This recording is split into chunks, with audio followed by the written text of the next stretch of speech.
Every night, no matter the weather, something walks down our street whistling softly. You can only hear it if you're in the living room or the kitchen when they walk by, and it always starts at exactly 3:03. Jesus. The sound starts faint, somewhere near the beginning of the lane where the Carsons' place is. We're towards the middle of the street, so the whistling moves past us before fading away in the direction of the cul-de-sac. When I was younger, my sister and I would sneak into the kitchen some nights to listen. Mom and Dad didn't like that, and we'd catch hell if they found us out there. But they were never too hard on us, since we always stuck to the big rule. The one rule we had was don't ever try to look at whatever was whistling. Is it? My neighborhood is a funny place. I've lived here since I was 6 and I love it. The houses are small but well kept, good sized yards. Plenty of places to roam. There are a lot of kids here my age. I turned 13 back in October. We grew up together and would always play foursquare in the cul-de-sac or roam around from back porch to back porch in the summer. This was a good The back porch. Not the front porch. See, you're a clucky though. The back porch. The back porch. That's equivalent to playing games in the wood. It's the back porch. The back porch. Hashtag the back porch. to grow up. I'm old enough to see it, and there's only the two strange things here. The night whistling and the good luck. The whistling never bothered me much. Like I said, I couldn't even hear it from my bedroom, but my mom and dad don't like talking about it, so I've stopped asking questions. My dad is a strong guy, tall and calm. He has an accent since he moved to the US as a kid. His family, my grandparents. I don't care if you the goddamn rock. You know what I mean? Like, I don't care if you calm. I don't care if you rowdy. I don't care if you muscular as hell. I don't care if you know, the fastest man alive, right?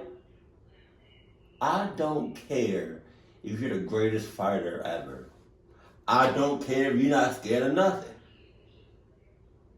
If you come across a skinwalker, your balls hitting the floor. You know what I mean? Your ass not sitting right. You shitting yourself. Liquid shit. You know what I mean? You're not sitting right for a few weeks. You know, every time you sit, you come out. Oh, shit. Ooh.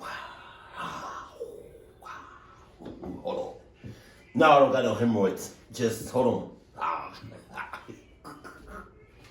This thing. Oh my God. It's only a few things. It's like a few things that would really scare somebody, regardless of what they got going on. From the islands, that's what they call it. My dad, the only time he isn't so calm is if the whistler comes up. He talks a little quicker then, eyes move faster, and he tells us not to think about it so much and to always remember the one rule.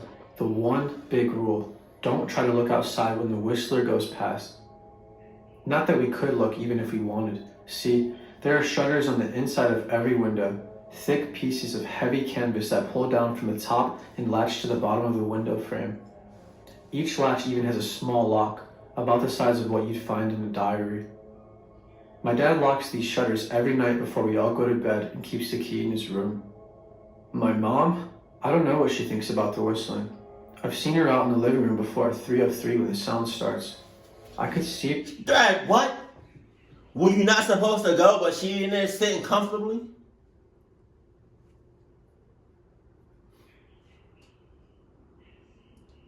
She ain't cahoots. Cahoots! If I cracked my door open just an inch to peek. She's not out there often. At least I haven't caught her much, but once or twice a month I think she sits out there on her big red couch just listening. Big red couch. The whistler has the same tune every night. It's cheerful, but also eerie at the same time. Remember how I said there are two odd things about where I live? Well, besides our night whistler, everyone in my neighborhood is really lucky. It's hard to explain, and my dad doesn't like us talking about this part much either. But good things just seem to happen to people around here a lot. Usually it's small things, winning a radio contest or getting an unexpected promotion at work, or finding some arrowheads buried in the yard. You know, the authentic kind. The weather is pretty good and there's no crime. Everybody's gardens bloom extra bright in the fall. A million little blessings. I've heard my mom say about living here. But the main reason we stay here, why we moved here in the first place, is my sister Nola. She was born very sick, something with her lungs. We couldn't even bring her home when she was born, only visit her in the hospital. She was so small, I remember. Small even compared to the other babies. A machine had to breathe for her. We moved into her house here to be closer to the hospital. As soon as we moved here, Nola started getting better. The doctors couldn't figure it out.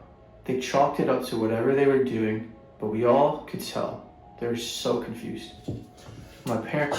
So maybe your sister's in cahoots with the Whistler. Knew. Even I knew. Nola getting better was just another of the million little blessings we got for living in our neighborhood. So that's why we stayed, even after we found out that for every small miracle that happens here every day, now and then, some bad things happen. But they only happen if you look for the Whistler. See, our neighborhood has a welcoming committee. They show up with macaroni casserole in a gift basket and a manila folder whenever someone new moves in. They're very friendly. 4 people showed If up. I was to ever go to that town and somebody just give me some shit and I don't know them at all, like I'm brand new to the town, don't give me that shit. I don't want none of that. I don't want none of that. I damn sure don't want nothing that don't got no seal to it. I don't want nothing that don't got no seal, obviously. I don't want nothing that does have a seal because somebody can open something, put something in there, temper with it, and then seal it back up as if it wasn't never even open up to begin with. You know? Don't want no Walmart water. I'm good off of that. I don't want nothing you baking. Like literally, the second the U-Haul truck comes in, you talk, hey, I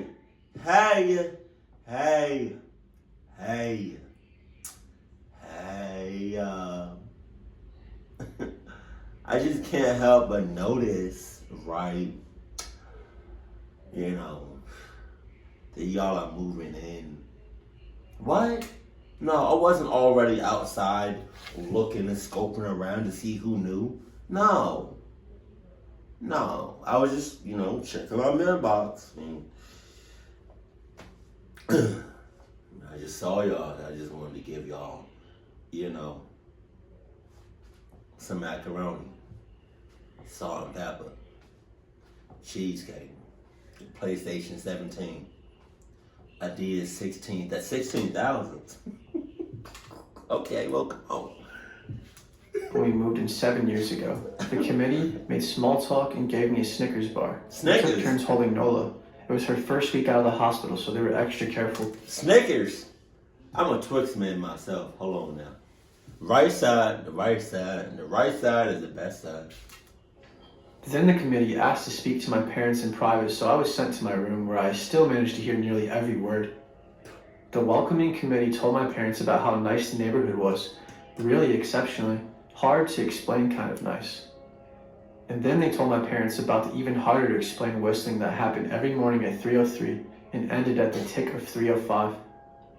The group, our new neighbors, warned my parents that the whistling was quiet, would never harm or hurt us as long as we didn't look for what was making the sound. This part they stressed, and I pushed my ear into the door straining to hear them. People who went looking for the whistler had their luck change, sometimes tragically.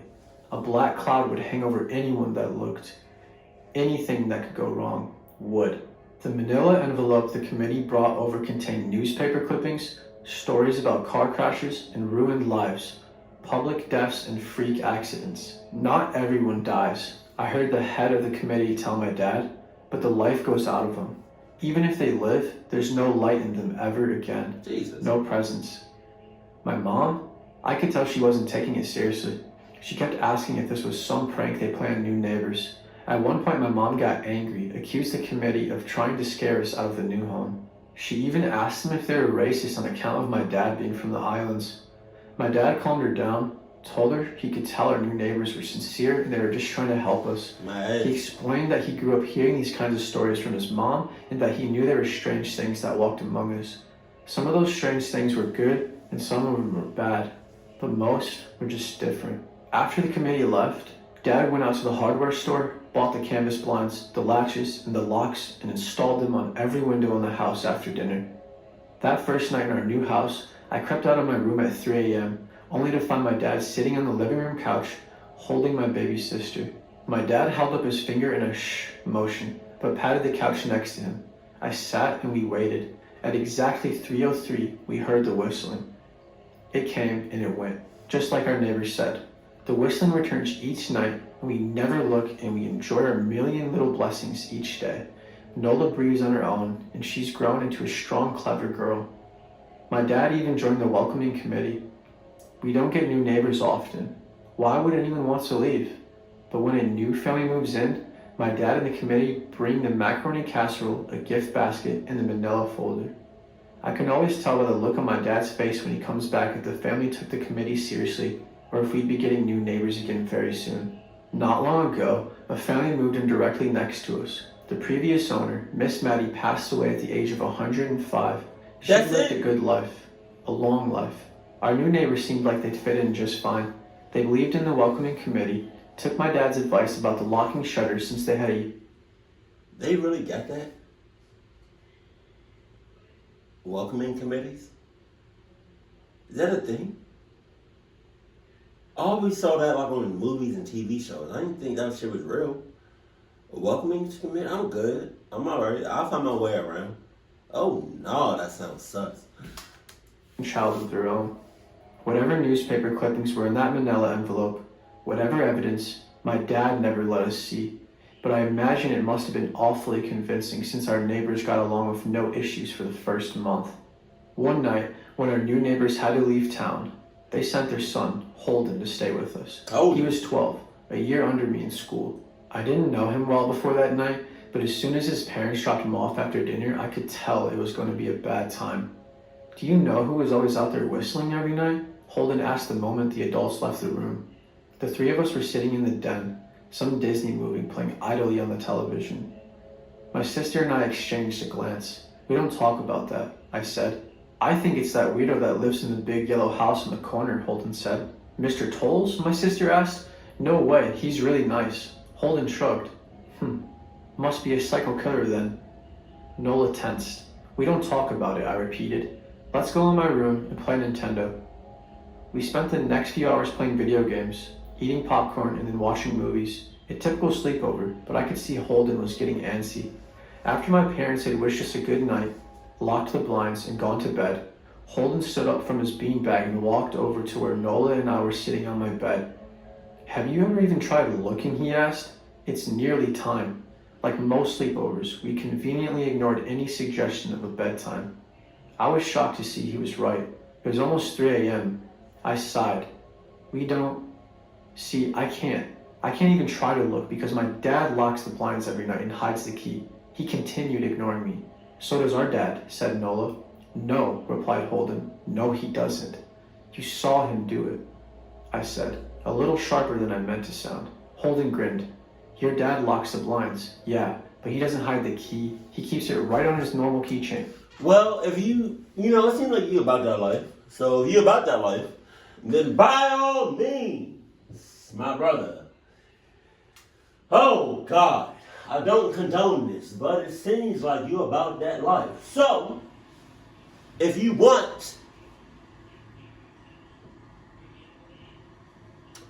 break the goddamn blinds. You know? Live life on the edge. You know? Now, whatever happens after you break those blinds at 3:03, that's on you. But, I gave you an option.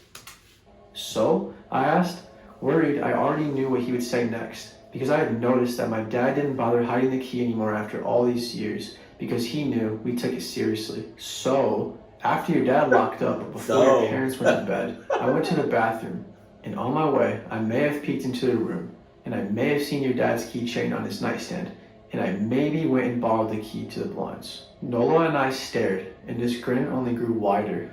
You're lying, I said. Holden shrugged. You can check if you want. Just open your parents' door and look. You'll see his keychain right there on the nightstand. Stay here, I told both of them. Don't move a muscle. I hurried over to my parents' room, but hesitated at the door. If Holden wasn't lying, my dad would be angry, beyond angry. I was scared thinking about it, but more scared of an open window with the Whistler right outside. I opened the door, barely an inch, and looked in, but it was too dark to see. Taking a deep breath, I walked into the room. 2 steps into the dark, I froze. The whistling started, and I could hear it clearly from my parents' room. I never realized, but they must have heard the sound every single night since we moved into the house. Jesus. They never told us. I don't think I could have slept through it. I stood there, listening to the whistling come closer, unsure whether I should turn on a light or call out for my dad. Soft sounds from the living room brought me back to reality. "Nola," I yelled, running out of my parents' rooms. Holden and Nola were standing near the front door next to a window. Holden wasn't lying. I could see him fumbling with the lock on one of the blinds. I heard a click. He did have the key. Holden let out a quick laugh. Nola stood next to him, hunched up, afraid, but maybe curious. The whistling was right outside our house now. I think I made a sound.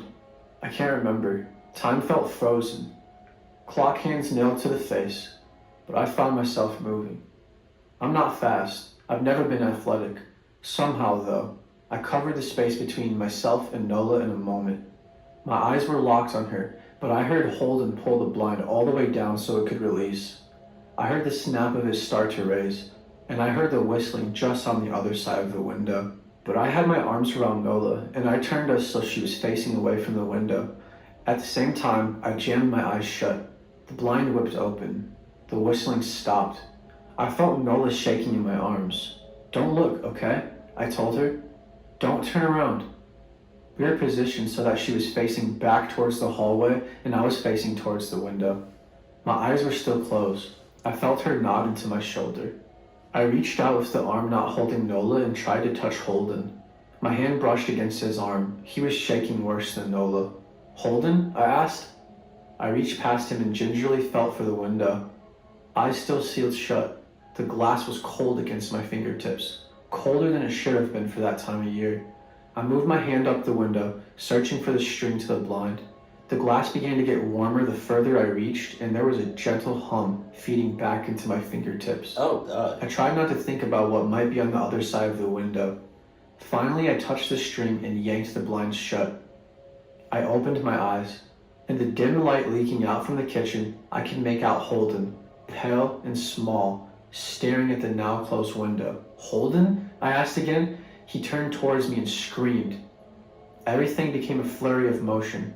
Lights sparked to life in the hall and the living room. My parents' footsteps thudded across the hardwood floor. I didn't turn back to look at them. My eyes were glued to Holden. He was pale, had bit his lip so hard there was a thin red line of blood running down his chin, and he'd wet himself. "What happened?" my dad asked from behind me. I managed to swivel away from Holden and look back. He looked. I'd never seen my dad so scared before, but I saw it that night. In that moment, an old, ugly terror stitched on his face. A parent's worst fear.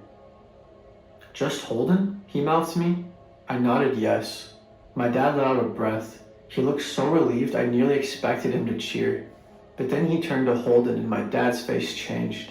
I wondered if he felt bad for feeling good that Holden was the only one that looked. There was a knock at the door. We all froze. Holden whimpered. "Don't answer it," my mom said. She stood at the threshold of the hall. I'd always thought she was a skeptic and just humored my dad about the windows and the Whistler, but that night we were all believers. I noticed that both of my parents held baseball bats they must have taken from their bedroom. The knock came again, a little louder this time. "Please don't open the door," Holden whispered. My dad walked over to him, hugged him close. "We won't," my dad promised, still holding his bat. "Nothing is coming in here tonight." You sure?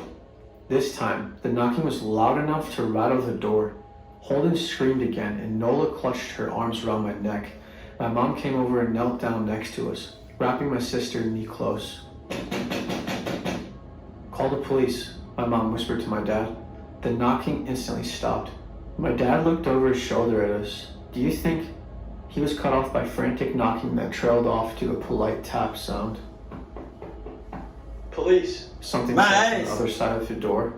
The voice from the outside sounded exactly like my mom. like a parrot repeating the words back to her.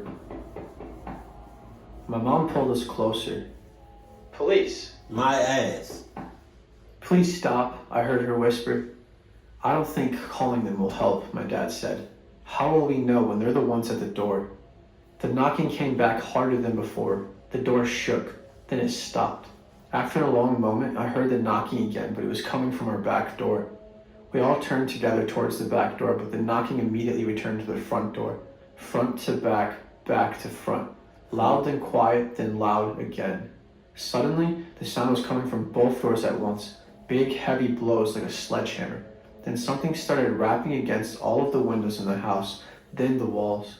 It was like we were living inside a drum with a dozen people trying to play at once. Or like we were a turtle and something was attempting to claw us out of our shell. Stop! Holden yelled. The knocking died. I won't tell, Holden said, staring at the door. I promise I won't tell anyone what I saw. Just please go away. We waited for nearly a minute. Then we heard it. A soft tap coming from the window Holden had looked through earlier. Holden started to cry, sobbing like a prisoner watching gallows being built outside their cell. My dad held him, brushed his hair, but never lied to him, never told him things would be okay. The tapping at the window went on for the rest of the night. We huddled together in the living room for I don't even know how long. Eventually my mom tried to take us kids into my room while my dad stayed to watch the door. But the second we moved into my bedroom, the knocking came back. It was so loud that it was impossible to ignore. I was afraid the door couldn't take it. We went back to the living room and the knocking stopped. Only the tap on the window remained. None of us slept that night. The tapping stopped around 7 in the morning. That's about the time the sun comes up here. We waited another 2 hours before my dad opened the blinds from one window. He made us all go back to my parents' bedroom first. I heard him open the door and then come back in. Okay, he told us. It's done. Holden's parents came back around lunchtime. My mom and dad walked Holden over to his house and they all went inside for quite a while. Nola and I had watched from the window. She stuck to me the whole day, right at my side, sometimes holding my hand. When my parents came back, they looked grim but wouldn't tell us what they had said to Holden's family. It was a Sunday, so we all spent the day together, ordered pizza and watched movies. That night, everyone slept in my room.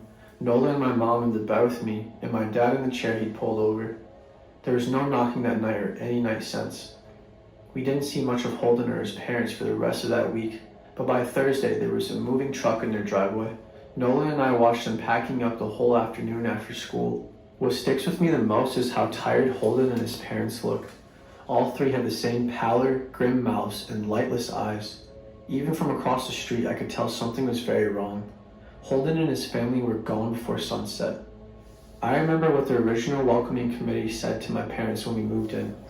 Not everyone who looks at the Whistler dies, but even those that live have the light go out of them and the rest of their lives are full of misfortune. Oh my God. A million little tragedies. I think Holden's parents must have looked, either to comfort him if they didn't believe or share the burden if they did.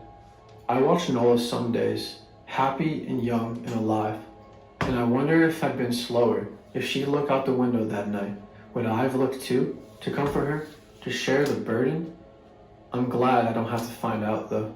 We still live in that house, in that neighborhood. We still hear our Whistler walking past every night. The blessings, the luck, the good things here are too good to leave, but we're careful. We don't have friends come over to spend the night anymore, and my dad hides the key to the blinds very, very well. Not that I've gone looking. Some things you just don't need to look for. Damn, you just gonna end it like that? I feel like everybody in that neighborhood is gonna get clucked up sooner or later because I think as humans we just naturally are just curious. When I say as humans, I'm not referring to me.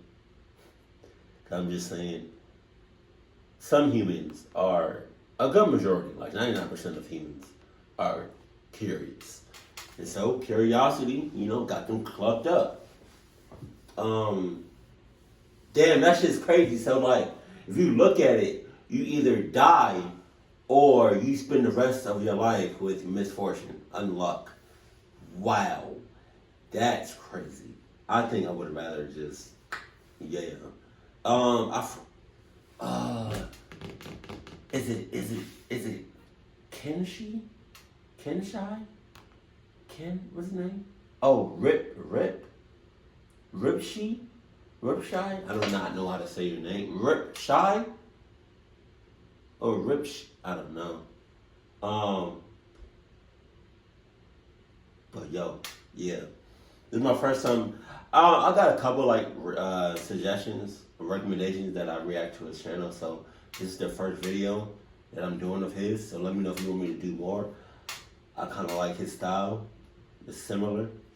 I can hear him clearly. That's good. And I like it. Let me know how you feel about it in the comment section below. Keep it cool, keep it classy. And I love you. Stay happy. My family.